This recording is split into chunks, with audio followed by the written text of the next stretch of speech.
महाराष्ट्र में जो महाविकास आघाड़ी बनी है और उसमें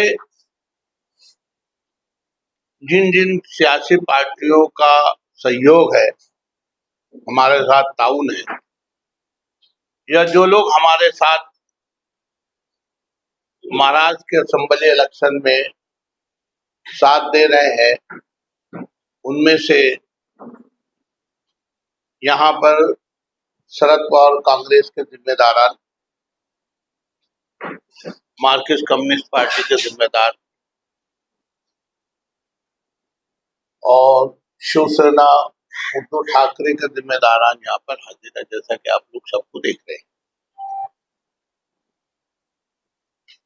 इलेक्शन अपने उरूज पर आ चुका है और मुर्गी उड़ी के अंडा ये आखिरी दिन तक चलता है। और मैं तो इस बात को मानता हूं कि सियासत के मैच में कोई गेंद आखिरी गेंद नहीं हुआ करती।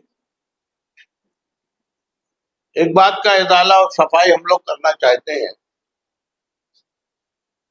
कि महाराष्ट्र में जहां तक अलायंस का ताल्लुक है, समाजवादी पार्टी महाराष्ट्र में हमारे साथ है, लेकिन यहाँ पर जिस ढंग से उन्होंने अपने कदम बढ़ा दिए हैं या जिस उम्मीद पर वो पहले से ये सोच रहे थे, और जैसा कि उनके अकाबरीन ने ये कहा था कि भाई आप इलेक्शन लड़ो, आपका हमारी तरफ से पूरा इशारा है। समाजवादी पार्टी महाराष्ट्र में क्या हैसियत रखती है किसी से पोशीदा नहीं है। जहां तक अलायंस का ताल्लुक है, कांग्रेस आय के पास सबसे ज्यादा सीटें 102 सीटें, और जाहिर सी बात है बड़ा भाई छोटे भाई को देता है। जहां देने की बात आती है, बड़ा भाई छोटे भाई को देता है।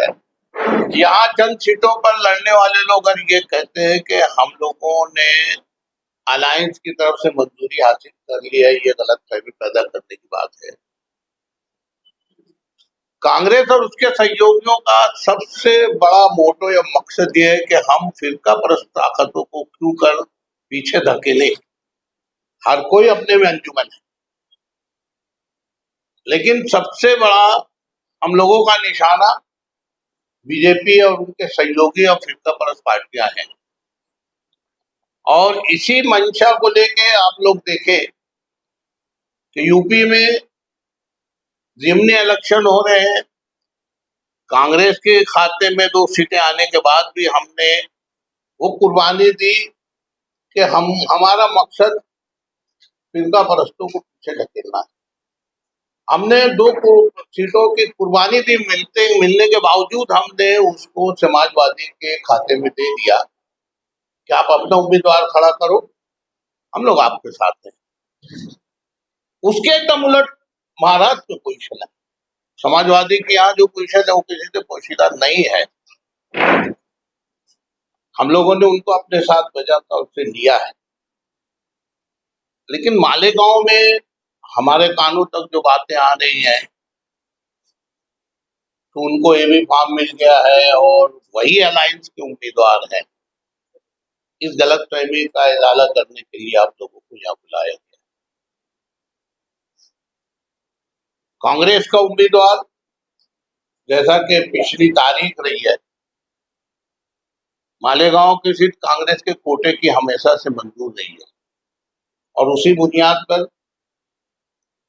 एजाज बेग साहब को इंडिया अलायंस की तरफ से मालेगांव की सीट कांग्रेस के खाते में मख्तस की गई है। आज मंजरनामा बिल्कुल साफ नहीं है, लेकिन मैंने कहा ना कि सियासत के मैच में कोई गेंद आखिरी गेंद नहीं होती। हमको उम्मीद है कि इलेक्शन के आखिरी दिनों के पहले पहले समाजवादी पार्टी के कैंडिडेट को यह कह के बिठाया जाएगा कि आपको बैठना है इंडिया अलायंस के हक में, क्योंकि सबका एक ही मकसद है हमको फिरका परस पार्टियों को रोकना है। आप अगर महाराष्ट्र की थोड़ी सी हालात देखेंगे तो आज के वजीर आला भी शिकायत करते हुए नजर आ रहे हैं कि उनके साथ जाती हो रही है। उनको इशारा दिया जा रहा है कि आप राज ठाकरे के बच्चे के हक में अपने उम्मीदवार को बिठा दें। नवाब मलिक के बारे में फडणवीस साहब ने कहा कि हमने तो पहले ही कहा था कि उनको खड़ा मत कीजिए, हम उनकी मुखालफत करेंगे। वो उनके गठबंधन में होते हुए भी वहां पर मतभेद है या तो थोड़ा बहुत है।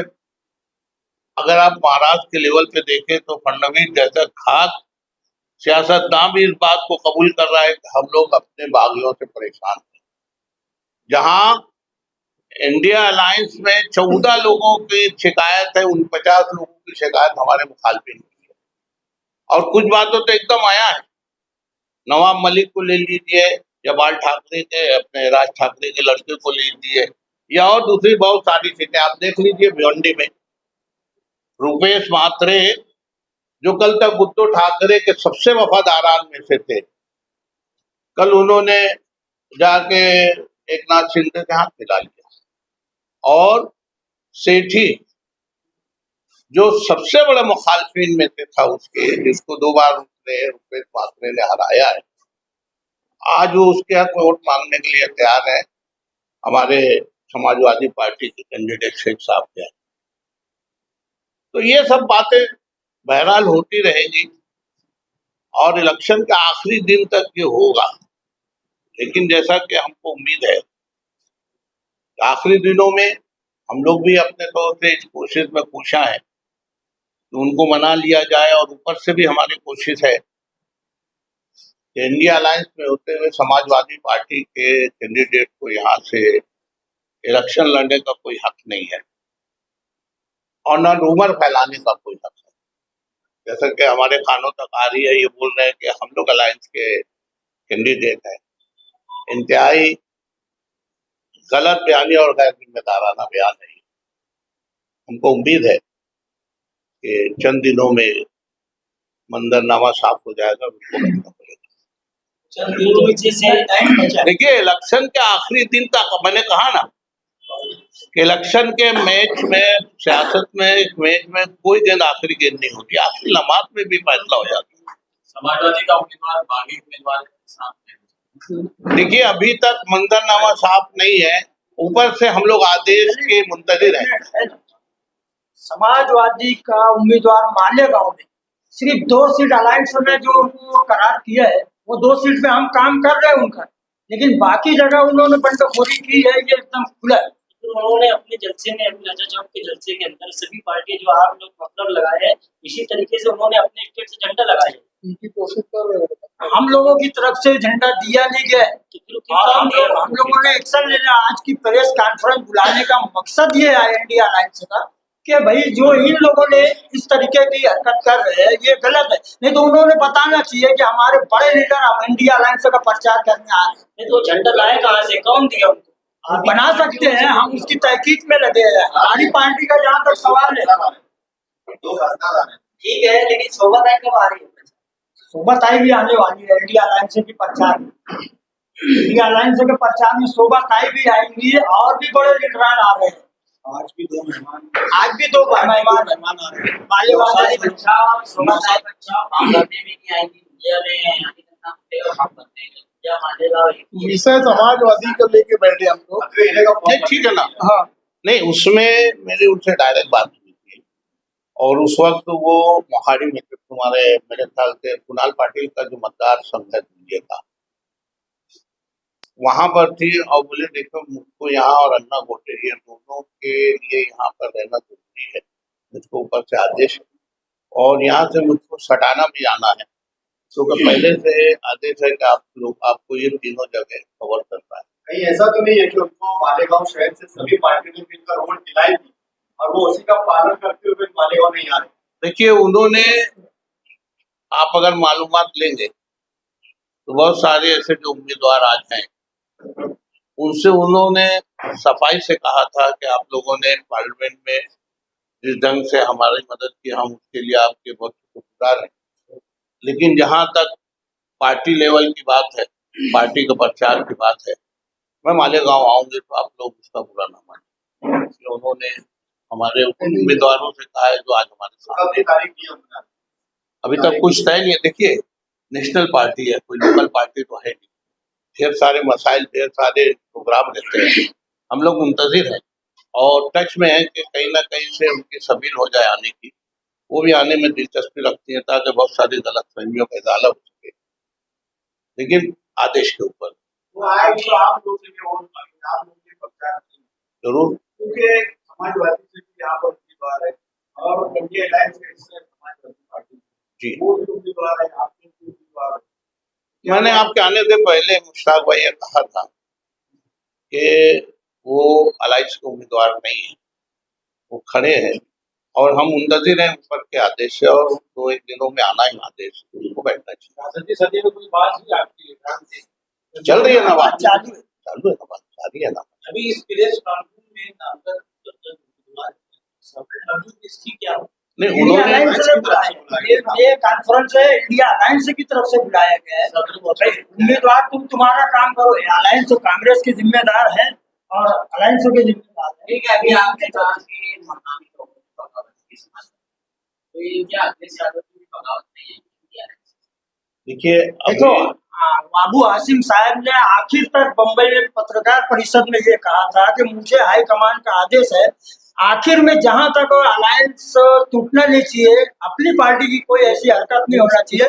हम कोशिश में लगे, मिल गई सीट तो हम लड़ेंगे, नहीं तो हम अलायंस के साथ ही है।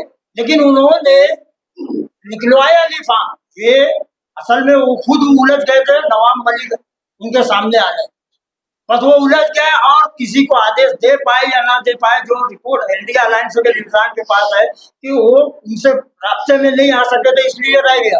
लेकिन इंडिया अलायंस में सिर्फ 2 सीट पे है। आज कोई भी अबू हाशिम साहब से और रईस जो इससे पहले असम्बली भिमंडी के, उनसे पूछ सकते हैं। समाजवादी को लेकर आप बहुत ज्यादा संजीदा हो रहे हैं, ऐसा नहीं कि समाजवादी आपसे ज्यादा मजबूत नहीं, ऐसा नहीं। गलतफहमी जो पड़ेगा तो गलतफहमी कि हम इंडिया अलायंस से उम्मीदवार, ये इसके लिए हमने वो तो सिर्फ बोल आगे नहीं हम रहे हैं, वो लोग झंडा भी इस्तेमाल कर रहे हैं। यानी ये कोई मामूली बात नहीं है। ये जो अभी कल से उन्होंने इस्तेमाल किया है, आगे के 2 दिनों में क्या ये फैसला हो सकता है कि पार्टी की जिम्मेदारी आना चाहिए? देश वापस बीमारी को रोक सकते हैं। जैसे पूरी उम्मीद है ना, और इसीलिए तो हम लोगों ने प्रेस कॉन्फ्रेंस लेना बहुत जरूरी समझा कि इस बात की सफाई हो सके कि वो अलायंस के नामजद करता उम्मीदवार नहीं है। आज अला लीलान हम लोग बोल रहे हैं ना, इसके हटाने के लिए नाना पाटोले साहब ने भी कहा आप जिस तरीके से अदल इलान बोल रहे हैं, उन्होंने भी रजबपुरे के जलसे में ये कहा है कि हम इंडिया अलायंस के महाविकास अघाड़ी को, इसीलिए ये प्रेस कॉन्फ्रेंस उन्होंने यहाँ पे प्रेस कॉन्फ्रेंस इसकी बात सही मानी जाए। 2 दिन रुकिए ना। यहाँ प्रेस कॉन्फ्रेंस से लिए थे हाँ, 3 दिन पहले, और साफ कहा था कि हमको रात में अबू हाशिम के लिए सिग्नल दे दिया है और कहा है कि आप ऐलान कर देंगे, आप मामला। मैंने कहा ना, मुर्गी उड़ी के अंडा ये इलेक्शन के आखिरी दिन तक चलते रहता है। ये अफवाहों का बाजार तो आखिरी दिन तक चलेगा।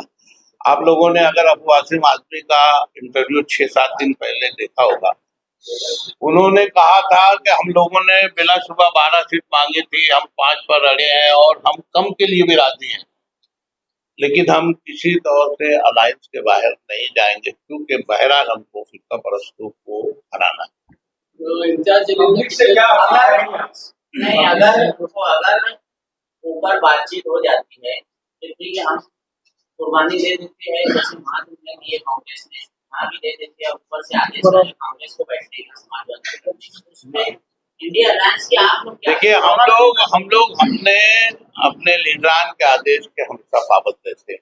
ऊपर का आदेश फाइनल आखिरी रहता है। तो दोनों में से कुछ भी आ सकते हैं ना, कि समाजवादी नहीं, 99.9% हमारे हक में आएगा। यहाँ उनका कोई वजूद ही नहीं रहा है ना कभी।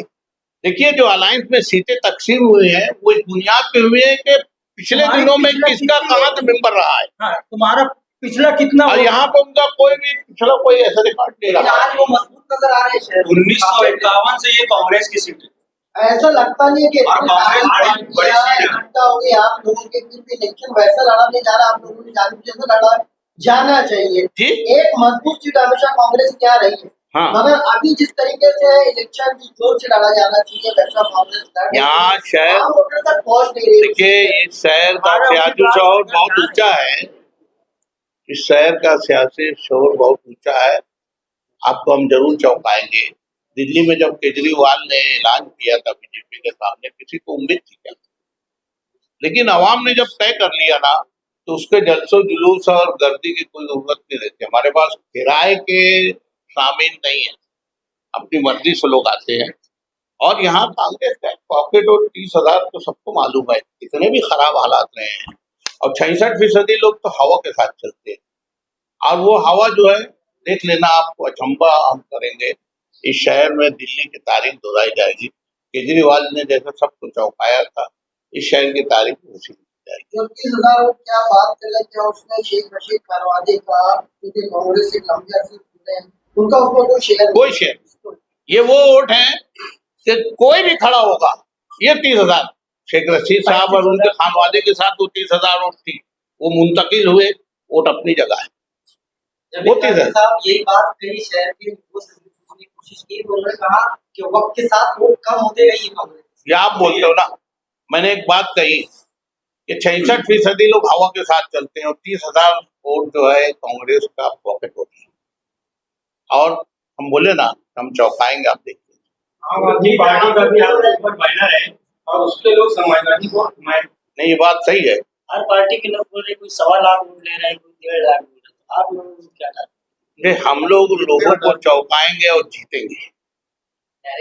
जीतने का दावा तो सही है कि सब चौंकेंगे, जब रिजल्ट आएंगे तो सब चौंकेंगे। मेरा ये सवाल ये है, रामदेव साहब, जो उम्मीदवार है, आज के उम्मीदवार और जो पार्लियामेंट चुनाव बचाव, उनकी जो ऑडियो क्लिप वायरल हुई, इस वजह से तो नहीं हुआ कि प्रचार में नहीं नहीं ऐसा नहीं। देखिए, उसको आप एक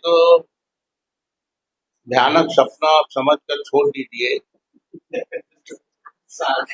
सान्या था वो, और हमारा कैंडिडेट तो बोल रहा है कि उनकी आवाज को दब कर किसी से नहीं बात सकती है। वो मामला बहरहाल नर्म हो चुका है। जब तो सुबह ताई बच्चा वो यहाँ आने के लिए राजी है, बस आदेश की मुंतजिर है। और उनके ही सिफारिश पर तो एजाज बेग साहब को टिकट भी मिले। सिफारिश पर आम आदमी पार्टी के लोग आप समाजवादी को जबकि आपकी मेहनत तो नहीं, बराबर बोले ना आप। हम लोग उनसे बिल्कुल राब्ते में हैं। और माफ करना, यहाँ जो आम आदमी पार्टी की जो परिषद है, हमको तो एक आदमी भी प्यारा है। हम बराबर इसके लिए पूछा है कि उनको इसके लिए राजी करें कि आप अलायंस का एक हिस्सा हो, इसलिए हमारा साथ दो। हमारी कोशिश है। क्यों नहीं आ रहे हैं ये तो मैं नहीं जानता। समाजवादी के स्टेट से हाँ, है ना, वही तो बोल रहे हैं। बातचीत हो रही है।